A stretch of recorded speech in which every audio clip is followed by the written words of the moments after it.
Facebook, internet আর মোবাইলের নেশে আমরা এতটাই বিভোর, এতটাই পাগল যে 22 বছরের একটা মেয়ে 12 বছরের একটা ছেলের সাথে 1 বছর ফেসবুকে প্রেম করার পর ওই ছেলেটা দুষ্টমের ছলে ওই মেয়েকে বলে যে তোমাকে আমি বিয়ে করবো, তুমি আমার বাড়িতে আসো।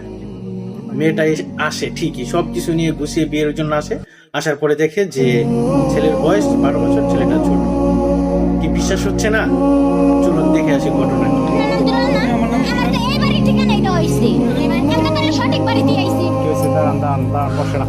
সমস্যা কি হয়েছে আমরা একটু কথা বলি। আপু, সমস্যা কি হয়েছে? আপনি আসছেন কোন থেকে? আমি মানিকগঞ্জ থেকে আসছি। মানিকগঞ্জ থেকে আসছেন সাভার।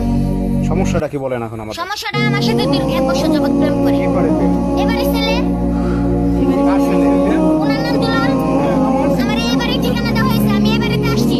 বলছে যে তার আব্বার নাম দুলাল। হ্যাঁ, তার আব্বার নাম দুলাল, আমার এবারে ঠিকানা দিচ্ছে। আচ্ছা, এই আপনার নাম কি দুলাল? আমার নাম দুলাল। তাহলে তো ঠিকই আছে। আমার আপনার ছেলে আছে? হ্যাঁ, ছেলে আছে ভাই, সবই ঠিক আছে। আপনার ছেলে কই? হ্যাঁ, আমার ছেলে আছে, ডাকো তো। আচ্ছা আচ্ছা, দাঁড়ান। এই আপনি দেখেন তো ভালো করে যে এই ছেলের সাথে আপনি প্রেম করছেন। এই ছেলে তো না, ওই ছেলের তো দেখতে নায়কের মতো দেখা যায়, মুখটা তাজা, বললে সমস্যা। খুব আছে সাথে। ও পাশের সাথে দাঁড়ান। ঘটনা হয়েছে যে এইবারে ঠিকানাই দিচ্ছে। আমার এবারে ঠিকানা দিছে, বলছে বাবার নাম দুলাল। তাইলে বাবা যাও। তুমি কি ফেসবুক আইডি চালাও? জি। তো আইডি চালাও, ভালো কথা। প্রোফাইলে কার ছবি দিছে? প্রোফাইলে আমার একটা ছবি এডিট করে গ্রুপ বানিয়ে দিয়েছে। কাম করছে কিন্তু। কাম করছে, দাঁড়ান। আরো ঘটনা আছে সামনে, দেখেন ঘটনাটা ঘটে কি। আর কি আর বলবো?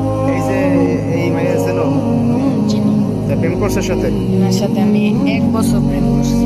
তো প্রেম করছো তো আসতে বলছো বলে বিয়ে করবা? বলছিলাম তো, কিন্তু আমি ফাইজলামি করছিলাম। কিসের ভাই, আমি প্রেম করতে